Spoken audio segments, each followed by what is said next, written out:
Hey, Justice Warriors. Wow. It's been a minute, huh?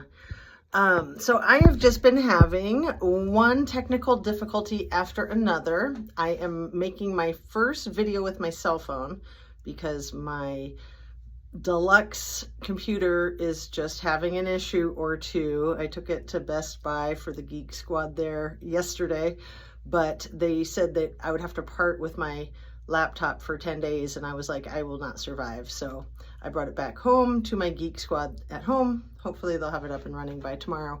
So I have a video that I've been trying to get uploaded. While I've been having all the trouble, I learned how to do something which I didn't know how to do, which is so cool. So like putting text on the video. So once I get that one up, you'll see what I mean. And I love that ability. So making lemonade out of the lemons, you know, I was just like, man, this sucks that I can't just get my video uploaded and put it out public.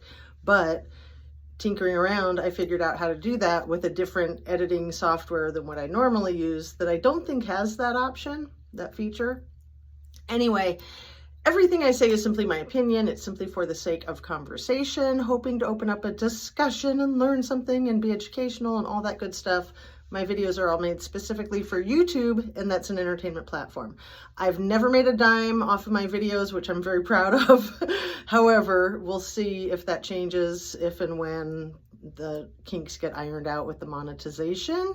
I don't really care, but you know, it's a science experiment. We're gonna see if that will ever work. It's certainly not something I got into to make money. I got into this because I cared a lot about these cases. Like for instance, the Suzanne Morphew case. And then I was like, oh, that ship sailed. I missed that one. And then the Gabby Petito case. And I'm like, there goes that ship, gone. And then the Kylie Rodney case. And I'm like, oh, they found her. So there's that one gone too. Oh, wait, it's a week later and they still can't make heads and tails out of anything.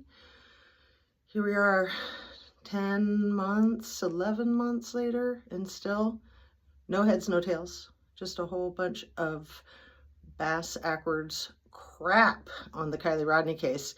We all know that's a load of BS. But what about this Idaho 4? What about this Idaho 4? So I don't want to get into it too much at this point in time. I'm really happy that, you know, it seems like things are synchronized when I'm having technical difficulties or I'm traveling or whatever, that I'm not allowed to do my videos. I don't have the ability, that things have kind of died down anyway. So it's kind of good. It's like good timing to take a break. So as you guys all know, if you're paying attention to the Idaho 4, oh, and please hit that thumbs up, like, share, subscribe. In the Idaho 4, the criminal defendant, you know, he looked so guilty in the beginning. That sheath, I was taken by the sheath too. I'm like, it has his flipping DNA on it. Of course he's guilty. And then when they just kept coming out with this heaps and heaps and piles of evidence, I was like, wait a second, that's too much. They just told on themselves. Why do they keep putting this information out there if they're trying to keep their cards close to their chest for the trial to preserve the integrity of the case? Because something's going on here, people. And I got to bring up that freaking photograph of Margaret Atwood and Kohberger from, what was it, like 2018-ish, and it was like Northampton or Southampton Community College, University, something like that, allegedly a speaking event where he's got her book on his lap, and I don't think that picture's real. I could be wrong, but I think that she is a little bit too small in that what looks like Photoshop to me. And granted, some photos look Photoshopped when they're not. The computer does weird things. We all know this. But his head looks a little bit too big, a little bit the wrong color to match everybody else in the room, and it's a little bit too close to his belly button. Like, I think they missed like an inch or two of chest height. Anyway, I don't need to argue it because it's not even the point. The point is, why did it circulate? Like, there's never been a picture of him at an event like that. Why did it circulate when it circulated? Whether it's him or not is interesting and relevant, but what's more important is, why is it out here now? Why? Why have we never seen pictures of him looking cute, playing baseball, holding kitty cats and puppy dogs, these kinds of normal kid things? Why do we rarely even see a picture of him smiling, unless it's like a sinister Joker smile? It's all propaganda. It is all propaganda. And this whole case, from the ground up, you don't need to keep rehashing the same things. However, you need to look closely with an open mind at the two witnesses not being called witnesses, them waiting 8 hours to call, or anyone to call for help, and then more importantly, law enforcement just looking right past that, like, oh yeah, well, we would have liked them to call earlier, but they didn't, so, you know, moving right along. No, that's not how it goes. You get scrutinized, you get in trouble. At least law enforcement gets miffed and all that stuff. Anyway, then we got the lead detective taking another 4 hours, you guys. So right there, you have over 12 hours of time elapsing, at least, from the time that these crisis incidents, tragedies happened until the coroner got to lay eyes on things, the lead detective, the sergeant. That's really important, that those 12 hours are gone. A good 25% of the first 48, which we all know is the most important part of any investigation, is gone. Gone. But not really. It should all be on videotape. It should be all audio recorded on everybody's cell phone in that house and outside of that house. These devices record everything, whether you want them to or not, whether you want to admit it or not. So they have information that they're not sharing. Let me get a drink real quick. Hold on. Of course, they have information that they're not sharing, and we don't need to know. Us, the public, we don't have any entitlement to be privy to that information. They can save it for the trial, as they should. So why does all this information keep coming out? Like, he already looked guilty. Even though I wasn't buying it, I think most people were. And some people were thinking I was a nut for not buying it. That's okay. I'll sit on my island all alone if I think there's integrity on my island. It's nice to have company, but I would rather be sitting in integrity than just being like a sheep and going, all right, well, I'll go along with everybody else because, you know, party line, gotta be in with the crew, in with the gang. I'm not into that. So back to the point.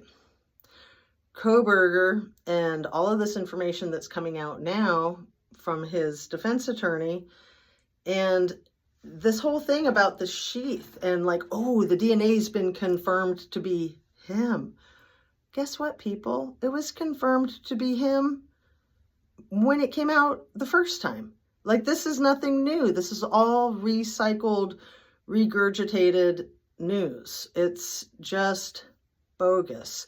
And why is it so important for the media to keep selling this to the public? That's what we need to ask ourselves. And I'm thinking more and more, we're looking at big time corruption within the institutions, the government of Moscow. Straight up. So when you've got that type of thing, you've got big money.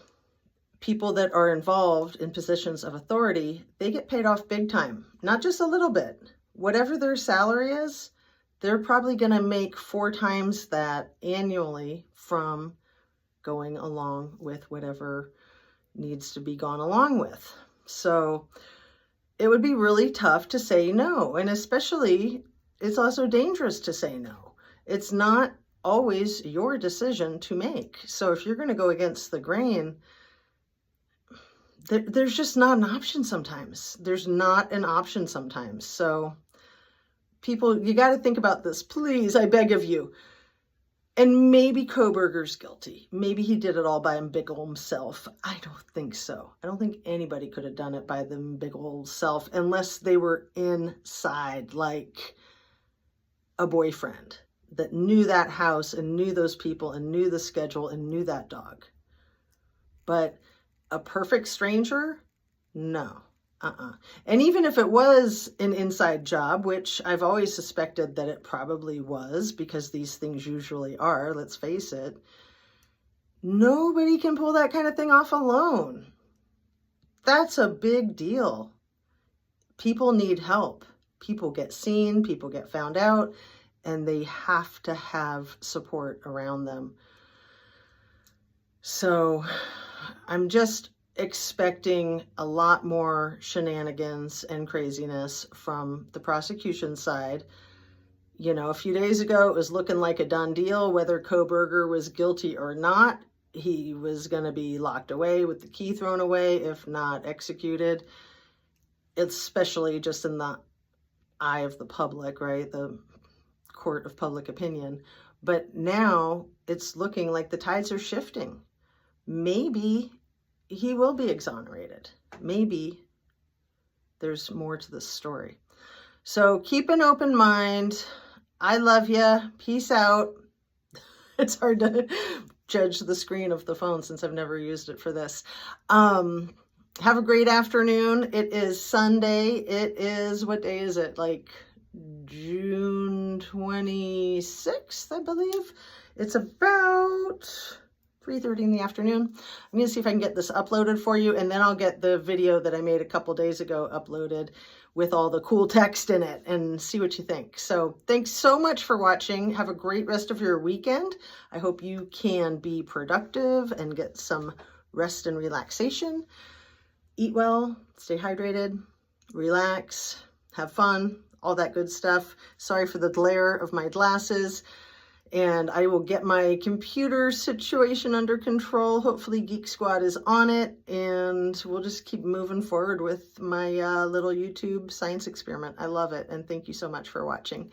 I will see you on the next one. Peace out.